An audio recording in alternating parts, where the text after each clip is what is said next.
L'imagination a le vent en poupe à Nantes, où architectes, décorateurs et particuliers font revivre le centre-ville. Les petits espaces sont à l'honneur, habités à l'année ou imaginés en pied-à-terre. Frédéric Tabary, architecte d'intérieur à la Géo Trouve-Tout, aime les challenges, en particulier lorsqu'il s'agit d'aménagement d'espaces réduits. Les petits espaces sont effectivement assez demandés parce qu'aujourd'hui, il y a une recrudescence de personnes qui viennent de Paris notamment, qui ont besoin de se loger temporairement sur Nantes et ont très souvent tendance à vouloir acheter un petit lieu qu'on leur reconfigure et qu'on va redécorer intégralement. Les petits espaces ont leurs contraintes. Je dirais qu'il faut être très créatif pour pouvoir sortir un lieu rationnel, ce qui n'est pas forcément évident. Personnellement, c'est ce qui me passionne le plus. Utiliser le moindre recoin et en faire un avantage plutôt qu'un défaut.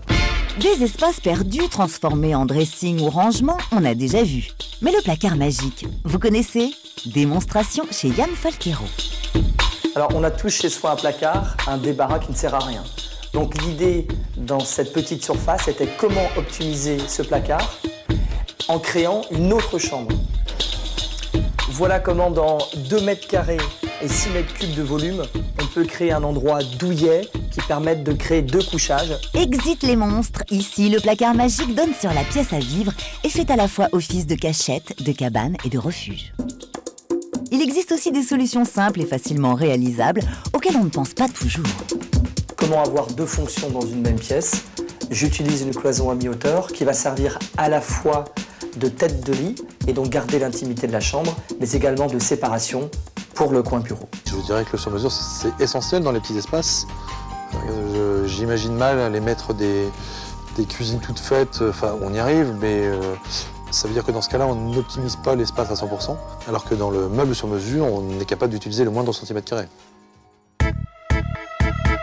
Pour passer d'un petit espace à un autre, plutôt que d'avoir un escalier, parce qu'on n'avait vraiment pas la place pour une trémie d'escalier, on a fait une échelle à crénoline. Alors effectivement, il ne faut pas avoir 80 ans, mais ça peut être intéressant pour des étudiants.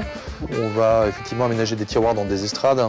Il y a plein d'astuces qu'on peut mettre en œuvre soi-même d'ailleurs. Yann fait dans la simplicité. Il optimise la surface de sa cuisine en l'installant en partie dans l'entrée. Alors moyen supplémentaire de gagner de la place, le bar en zinc qui en plus se situe dans l'entrée, qui traditionnellement est une place perdue. Et j'ai tenu à surligner ce bar en créant une ligne de fuite horizontale qui donne le sentiment d'étirer l'espace de cet appartement. L'étirement horizontal, d'accord, mais cela marche aussi à la verticale. Mais en règle générale, effectivement, on redéploie complètement le lieu pour le transformer totalement. Parce qu'à l'époque, quand on découvre le lieu, en fait, il date d'il y a peut-être 50, 60, 100 ans. Et on ne voyait pas la vie de la même façon. Donc forcément, on reconstruit un habitat contemporain. La lumière joue un rôle important, celui de mettre en valeur une pièce ou un espace, si petit soit-il. C'est pas toujours bien exposé, hein, parce que les appartements ne sont pas toujours dans le bon sens. Et donc, ça veut dire qu'effectivement, il faut jouer souvent sur des couleurs assez claires. Donc on est souvent sur des blancs gris, enfin des choses assez claires, lumineuses en ce qui nous concerne. Il faut amener de la gaieté et de la lumière.